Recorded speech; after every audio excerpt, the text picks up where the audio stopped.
नमस्कार साथियों, कैसे हैं आप लोग। मैं प्रभात मिश्रा स्वागत करता हूं आपका इस सेशन में। साथियों, जैसा कि हमने पिछले अपने वीडियो में आपसे यूजीसी नेट हिंदी का सिलेबस डिस्कस किया था, उसी सिलेबस के अकॉर्डिंग यूजीसी नेट और एमपी सेट हिंदी के लिए आज से हमारी कक्षाएं स्टार्ट हो रही हैं। ये सारे लेक्चर साथियों आपको यूट्यूब में फ्री ऑफ कॉस्ट मिलेंगे और जितने भी लेक्चर मैं आपको यहाँ से प्रोवाइड करूँगा, आप यकीन मानिए कि 100% प्रश्न पूछे जाने की संभावना यहीं से रहेगी। मैंने आपको बताया था कि यूनिट 3 जो कि साहित्य शास्त्र नाम से है, यहाँ से कोई भी परीक्षा हो, चाहे यूजीसी नेट हो या फिर राज्यों के विभिन्न जो सेट होते हैं, राज्य पात्रता परीक्षा होती है, वहाँ पर यह साहित्य शास्त्र से बहुत सारे प्रश्न पूछे जाते हैं। तो आज का जो हमारा सेशन है वो यूनिट 3 साहित्य शास्त्र पर है और साहित्य शास्त्र के जिस टॉपिक पे आज हमारी चर्चा होगी वो होगी नई समीक्षा। देखिए, बहुत सारे हालांकि टॉपिक हैं साहित्य शास्त्र में, जैसे भारतीय काव्य शास्त्र मैंने बताया था, पाश्चात्य काव्य शास्त्र बताया था, लेकिन कुछ ऐसे टॉपिक हैं जो बच्चों को बिल्कुल समझ में नहीं आते हैं। ठीक है, जैसे उसमें एक है नई समीक्षा हो गया, मिथक हो गया, बिंब हो गया, प्रतीक हो गए। ठीक है, तो इस सीरीज में हम आज जिस टॉपिक पे चर्चा करेंगे वो टॉपिक क्या है आपका, वो है नई समीक्षा। तो मैंने यहाँ पर जितना भी इम्पोर्टेंट फैक्ट है नई समीक्षा का वो लेके आया हूँ। मैं आपको समझाऊंगा कि एक्चुअल में नई समीक्षा जो है वो कहती क्या है। ठीक है, नई समीक्षा को समझना कैसे है, इस पर हमारी चर्चा होगी। तो सबसे पहले अगर आप देखें कि नई समीक्षा जो है ये अंग्रेजी के किस शब्द से बना हुआ है, न्यू क्रिटिसिज्म। ठीक है, जैसे क्रिटिसिज्म का मतलब हम क्या समझते हैं, समीक्षा करना है, यानी समीक्षा मतलब क्या होगा, तो क्रिटिसाइज एक वर्ड होता है, क्रिटिसाइज का वर्ड मतलब होता है आपका किसी की आलोचना करना। देखिए, जब हम साहित्य में बात करते हैं, हालांकि आलोचना का जो शाब्दिक अर्थ होता है वो सामाजिक तौर पे या व्यवहारिक तौर पे इसको एक नकारात्मक अर्थ में लिया जाता है कि हम किसी की आलोचना कर रहे हैं, यानी किसी की बुराई कर रहे हैं। लेकिन जब साहित्य में साथियों समीक्षा या फिर क्रिटिसिज्म की बात आती है, तो समीक्षा सिर्फ किसी भी कोई भी साहित्य है तो उसका सिर्फ सकारात्मक पक्ष नहीं देखा जाता है या फिर नकारात्मक पक्ष नहीं देखा जाता, यानी समीक्षा के दायरे में उसके दोनों पक्ष आते हैं। जो भी समीक्षक होंगे, जैसे अगर हम हिंदी की बात कर रहे हैं तो हिंदी में आचार्य रामचंद्र शुक्ल हुए। ठीक है, ये बहुत ही अच्छे आलोचक हुए हैं और इन्हीं के द्वारा जो सबसे पहले हिंदी साहित्य को व्यवस्थित रूप से लिखा गया, जिसे हम हिंदी साहित्य का इतिहास कहते हैं, तो ये क्या थे, आलोचक ही थे। लेकिन आलोचक कैसे है ये, इन्होंने हर एक पहलू के सकारात्मक और नकारात्मक दोनों पक्षों को उभारने का प्रयास किया है। ठीक है, तो जो नई समीक्षा है वो एक्चुअल में साहित्य में कैसे आई, क्या हिंदी साहित्य में ये पहले से थी या संस्कृत साहित्य से लिया गया। तो यहीं से हम समझते हैं कि जो नई समीक्षा है यानी कि जो न्यू क्रिटिसिज्म है, ये मुख्य रूप से अगर साथियों बात करें तो पाश्चात्य काव्य शास्त्र की एक बहुत ही महत्वपूर्ण क्या था, वो काव्य आंदोलन था। ठीक है, क्योंकि कविताएं रची जा रही हैं, साहित्य लिखे जा रहे हैं, तो कोई व्यक्ति आ रहा है कि उसके सिर्फ नकारात्मक पक्ष को उभार रहा है या फिर सकारात्मक पक्ष के विषय में बात कर रहा है। तो नई समीक्षा ये कहती है कि कोई भी साहित्य होगा उसके दोनों ही पक्षों को देखा जाना चाहिए। ठीक है, तो न्यू क्रिटिसिज्म आपको ये ध्यान रखना है। प्रश्न कैसे पूछा जाएगा, यहाँ से सीधा प्रश्न कई बार पूछा जा सकता है। जैसे हम जानते हैं यूजीसी नेट में कैसे प्रश्न पूछे जाते हैं कि आपसे नई समीक्षा के विषय में 3-4 कथन दे दिए जाएंगे। ठीक है, तो उसमें एक ये कथन दिया जा सकता है कि नई समीक्षा जो है तो अंग्रेजी के किस शब्द का है, यानी अगर आपको याद होगा कि अंग्रेजी के न्यू क्रिटिसिज्म का क्या है, ये साथियों अनुवाद है, तो ये आपका पहला जो स्टेटमेंट होगा वो क्या होगा साथियों, सही हो जाएगा। ठीक है, तो ये थोड़ा सा इंपॉर्टेंट है। अब बात करें कि इसकी जो शुरुआत है, इसकी शुरुआत साहित्य में कैसे मानी जाती है, कब से मानी जाती है और ऐसे कौन से देश हैं जहां पर नई समीक्षा की शुरुआत हुई। तो इसकी जो शुरुआत है साथियों 20वीं शताब्दी के आरंभ में मानी जाती है। 20वीं शताब्दी का मतलब ये है कि जैसे ही 1901, 1902, 1903 या फिर हम 1910-15 की बात करें, जैसे ही इन ईस्वियों की शुरुआत होती है, वैसे ही यूरोप और अमेरिका में नई समीक्षा यानी कि न्यू क्रिटिसिज्म एक महत्वपूर्ण काव्य आंदोलन के रूप में उभरा। ठीक है, तो इस चीज को भी आपको ध्यान रखना है कि नई समीक्षा की शुरुआत कब से मानी जाती है, तो 20वीं शताब्दी के आरंभ से मानी जाती है।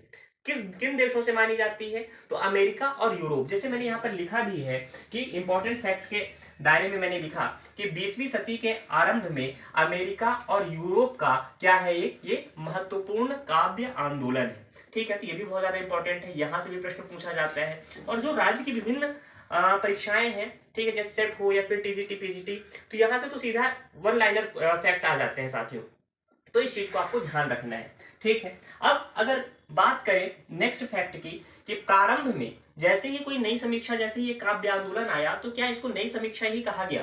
तो ऐसा नहीं था, इसके लिए भी नाम सोचने में समय लगा विद्वानों को। तो इसकी जब नई समीक्षा नाम नहीं आया था, उसके पहले कौन कौन से नाम प्रचलित थे? तो उसके पहले नाम प्रचलित थे साथियों कि इसको सौंदर्य परक, रूपवाद, विश्लेषण, आलोचना के नाम से भी जाना जाता था, ठीक है। तो क्या क्या नाम है इसके लिए? प्रारंभ में कौन कौन से नाम इसके लिए प्रचलित हुए? तो इसके लिए सौंदर्य परक हो गया, रूपवाद हुआ, विश्लेषणात्मक आलोचना, या फिर इसको आप क्या कह सकते हैं, विश्लेषण आलोचना भी कहते हैं। देखिए, विश्लेषण आलोचना का मतलब क्या हुआ? किसी भी चीज को एनालिसिस करना, ठीक है। एनालिसिस में क्या होगा कि आप दोनों ही पक्षों को रखेंगे, इस चीज को ध्यान रखिएगा। चूंकि आप साहित्य के विद्यार्थी हैं, इसलिए आपको आलोचना, समालोचना, समीक्षा, इन तीनों शब्दों के अर्थ को समझना बहुत ही ज्यादा जरूरी है, ठीक है। नेक्स्ट इंपॉर्टेंट फैक्ट की अगर हम बात करते हैं साथियों, तो क्या है कि यह रचना को केंद्र में रखता है, रचनाकार को नहीं। बहुत ही ज्यादा इंपॉर्टेंट है, इस चीज को आप समझ लीजिए कि अगर मैं बोलूं कि इसमें अगर वन लाइन में आपको कुछ याद रखना है, अगर आपसे कोई पूछे कि नई समीक्षा क्या है, तो नई समीक्षा की जो महत्वपूर्ण विशेषता है वो यही है कि यह रचना को ध्यान में रखता है, रचना को केंद्र में रखता है, बल्कि रचनाकार को केंद्र में नहीं रखता। इसका मतलब क्या होता है? इसका मतलब ये होता है कि मान के चलिए मैं एक लेखक हूं या कवि हूं, है ना, मैंने कोई पुस्तक रची, मैंने कोई कविता लिखा, ठीक है। तो ये क्या करेगा, नई समीक्षा कहती है कि इसमें लेखक का कोई योगदान है कि नहीं है, ये हमारे लिए इंपॉर्टेंट नहीं है, ये हमारे लिए महत्वपूर्ण नहीं है।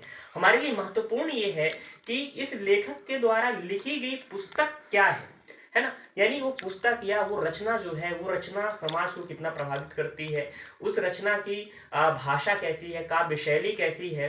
तो ये नई समीक्षा की साथियों बहुत ही ज्यादा इंपॉर्टेंट विशेषता है। तो मैं बार बार आपसे कहूंगा कि आप इस इंपॉर्टेंट फैक्ट को बिल्कुल अपने दिमाग से नहीं निकालेंगे। क्या है वो इंपॉर्टेंट फैक्ट? कि यह रचना को केंद्र में रखता है, रचनाकार को नहीं। यानी कि नई समीक्षा, यानी समीक्षा किसकी होगी? रचना की होगी, किसी पंक्ति की होगी, किसी कविता की होगी, किसी उपन्यास की होगी, किसी नाटक की होगी, किसी कहानी की होगी साथियों, ना कि उस रचना के रचनाकार की समीक्षा की जाती है आपके नई समीक्षा के अंदर, ठीक है। तो इस चीज को ध्यान रखना है। अब नई समीक्षा निम्नलिखित आधारभूत बातों पर बल देती है, ठीक है। कौन कौन सी ऐसी बातें हैं? और यूजीसी नेट में साथियों यहां से कई बार क्वेश्चन पूछा गया है, और यहां से अभी भी क्वेश्चन पूछे जाने की संभावना है, क्योंकि बच्चों का ध्यान इसमें नहीं जाता, और ध्यान भी जाता है तो उनके लिए थोड़ा सा बोझिल सा लगता है कि यार कौन इसको पढ़े, इसको हटाते हैं। तो ऐसा आपको नहीं करना है। अगर आपको अपने नंबर कंफर्म करने हैं तो आप इस 4 पॉइंट को बिल्कुल अपने दिमाग में रखेंगे। कौन कौन से वो पॉइंट? तो पहला पॉइंट ये है कि जो नई समीक्षा है किन बातों पर बल देती है? रचना की आंतरिक संगति और संश्लिष्ट विधान के विवेचन विश्लेषण के लिए रचना का गंभीर पाठ आवश्यक है। कुछ समझ में आया? नहीं आया सर, बहुत ही ज्यादा साहित्यिक शब्द है, ठीक है। तो क्या करना है इसमें? जब भी आपको कोई ऐसा सेंटेंस हो जो समझ में नहीं आया, तो आप क्या करेंगे, एक बार दोबारा से उसको पढ़ने का प्रयास करेंगे, आराम से थोड़ा सा धैर्य रखेंगे, ठीक है। जैसे फिर से हम पढ़ते हैं, क्या है कि रचना की आंतरिक संगति और संश्लिष्ट विधान के विवेचन विश्लेषण के लिए रचना का गंभीर पाठ क्या है? आवश्यक है। कहने का मतलब यह है कि रचना, जैसे जो भी हमारी कविता है, जो भी हमने रचना करी है, तो उस रचना का जो उसकी शैली थी, वो शैली कैसी है, ठीक है। अगर उसकी विवेचना करनी है तो क्या करना पड़ेगा? उसका गंभीर अध्ययन करना पड़ेगा, गहन अध्ययन करना पड़ेगा, तभी हम उस रचना के महत्व को समझ सकते हैं। ये जो है साथियों आपका नई समीक्षा के लिए, जो नई समीक्षा जिस बात पर बल देती है, इसका सबसे इंपॉर्टेंट है। अगर आप इसको सरल शब्दों में समझें तो ये क्या कहना चाहता है कि यह रचना को केंद्र में रखता है, रचनाकार को नहीं। देखिए इसी की व्याख्या है, ठीक है। सेकंड पॉइंट की बात करें तो सेकंड पॉइंट क्या कहता है कि यह ऐतिहासिक, समाज शास्त्रीय, दार्शनिक एवं मनोविश्लेषणवादी समीक्षाओं को अर्थहीन बताती है। कहने का मतलब ये है कि कई ऐसे आलोचक होते हैं जो कि किसी भी रचना की जो समीक्षा करते हैं, वो कैसे करते हैं? या तो ऐतिहासिक दृष्टिकोण से करेंगे, या तो समाज के दृष्टिकोण से करते हैं, या दार्शनिक दृष्टिकोण से करते हैं, या मनोविश्लेषण के आधार पर करते हैं। तो ऐसी जितनी भी समीक्षाएं हैं साथियों, वो नई समीक्षा जो है तो इस चीज का ध्यान नहीं रखती। ऐतिहासिक समीक्षा की जब बात करते हैं, जैसे कि आपने जयशंकर प्रसाद जी का नाम सुना ही होगा। जयशंकर प्रसाद जी की जो रचनाएं आपके यूजीसी नेट के यूनिट 8 में लगी हुई हैं, यानी हिंदी नाटक में जैसे चंद्रगुप्त नाटक हो गया, स्कंदगुप्त हो गया, ध्रुव स्वामिनी हो गया, तो जब इन नाटकों की समीक्षा होती है तो ऐतिहासिक दृष्टिकोण के आधार पर होती है। ठीक है, तो ऐतिहासिकता जहां पर भी आ जाए, जिन चीजों में भी आ जाए, वह नई समीक्षा के जो लेखक हैं, जो रचनाकार हैं, उस चीज को क्या करते हैं साथियों, अस्वीकार करते हैं। ठीक है, तो पहला पॉइंट क्या हुआ कि रचना का गंभीर पाठ बहुत आवश्यक है, तभी आप उसके आंतरिक तत्वों को समझ सकते हैं। दूसरा क्या हुआ कि यह किसी भी रचना के समाज शास्त्रीय, ऐतिहासिक, दार्शनिक एवं मनोविश्लेषणवादी समीक्षक को क्या करती है, अस्वीकार करती है। इस चीज को आप ध्यान रखेंगे। ठीक है, तीसरे पॉइंट की बात करें तो तीसरा पॉइंट क्या है कि भाषा के सृजनात्मक तत्वों का विश्लेषण ही समीक्षा का मुख्य कार्य है। ठीक है, क्या कहा गया यहाँ पर कि भाषा के सृजनात्मक तत्वों का विश्लेषण ही समीक्षा का मुख्य कार्य है। जैसे हम जानते हैं कि भाषा क्या है, भाषा किसी भी मनुष्य के विचारों को अभिव्यक्त करने का एक माध्यम है। ठीक है, कोई भी व्यक्ति अगर आपस में बातचीत कर रहे हैं, अपने विचारों का संप्रेषण कर रहे हैं, तो किसके माध्यम से करते हैं, भाषा के माध्यम से ही करते हैं। नई समीक्षा कहती है कि भाषा के सृजनात्मक तत्व, यानी कि भाषा की रचना में जिन जिन तत्वों का उपयोग हुआ है, ठीक है, उन तत्वों का भी अध्ययन करना है। और साथ में सृजना का मतलब क्या हुआ कि भाषा को सुंदर बनाने के लिए जिन तत्वों का उपयोग कोई लेखक, कोई कवि करता है, उन तत्वों को भी क्या करें साथियों, आप उस चीज को भी स्पष्ट रूप में पढ़ें, उस चीज का महत्व समझें। यही क्या है, समीक्षा का मुख्य कार्य है। और समीक्षा कौन करेगा, कोई ना कोई समीक्षक होगा, कोई ना कोई लेखक ही होगा, कोई ना कोई कवि ही होगा, कोई ना कोई आलोचक ही होगा। ठीक है, फोर्थ पॉइंट की अगर बात करते हैं तो फोर्थ पॉइंट क्या है आपका, संप्रेषण और आस्वाद के प्रश्न पर विचार और मूल्यांकन की दृष्टि जरूरी नहीं है। ठीक है, फोर्थ पॉइंट क्या है कि संप्रेषण और आस्वाद के प्रश्न पर विचार और मूल्यांकन की दृष्टि जरूरी नहीं है। कि अगर हम किसी प्रकार से कोई रचना के माध्यम से कुछ बातें बताना चाहते हैं, कुछ संदेश बताना चाह रहे हैं, ठीक है, हो सकता है वो कठिन हो, ठीक है, हमने कोई ना कोई शब्द ऐसा यूज किया हो, कोई ना कोई ऐसा शब्द प्रयोग किया हो जो कि सामान्य जनता को समझ में नहीं आती है। ठीक है, तो नई समीक्षा ये कहती है कि संप्रेषण और उसको मतलब कि जो भी आप बता रहे हो, ठीक है, उस संप्रेषण के माध्यम से और जो भी उस बात को सुन रहा है, जो उसका आस्वादन कर रहा है, तो अगर उसको समझ में नहीं भी आ रही हैं चीजें, तो इस आधार पर आप उस रचना को क्या नहीं करेंगे, उस रचना का आप मूल्यांकन नहीं करेंगे। अगर मूल्यांकन की दृष्टि हो गई तो क्या हो जाएगा आपका, नई समीक्षा के आधार पर वो चीजें गलत हो जाएंगी। तो इतना समझ में आया। अगर फोर्थ पॉइंट में मैं इसको मतलब 4 पॉइंट इसके सरल सरल शब्दों में बता दूं तो पहला क्या है कि रचना की आंतरिक तत्वों की बताने के लिए, आंतरिक तत्वों को समझने के लिए आप क्या करेंगे, उसका गंभीर पाठ करेंगे। ठीक है, उसका गहन अध्ययन करना पड़ेगा। दूसरी चीज, किसी भी रचना की अगर समीक्षा हो रही है और वो समीक्षा ऐतिहासिक दृष्टिकोण से, समाजशास्त्री दृष्टिकोण से, दार्शनिक या मनोविश्लेषणवादी दृष्टिकोण से हो रही है, तो वह समीक्षा क्या हो जाएगा साथियों, आपका गलत हो जाएगा। ठीक है, थर्ड पॉइंट क्या है कि भाषा के सृजनात्मक तत्वों का विश्लेषण ही क्या है साथियों, आवश्यक है ना।